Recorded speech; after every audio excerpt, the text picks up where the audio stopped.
আল্লাহ বলেন, বান্দা সব তো আমার প্রশংসা করবা না কেন? রব্বিল আলামিন, আমি তো জগৎ সমূহের পালন কর্তা। আমি শুধু সৃষ্টিকর্তা না যে বানাইয়া ছেড়ে দিছি। কোম্পানি আর জানে না তার মাল কোথায় গেছে।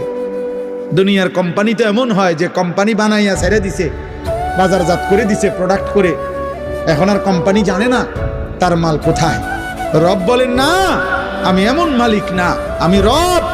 আমার বান্দা কখন কোথায় আছে, কি লাগবে, কখন কি, অস্তিত্বের প্রথম সেকেন্ড থেকে পূর্ণতার শেষ পর্যন্ত আমি আল্লাহ যখন যা লাগবে ও বলুক বা না বলুক, ও সেজদা দেখ বা না দেখ, ও গোলামি করুক বা না করুক, ও ইমানদার হোক আর বেঈমান হোক, আমি না রব?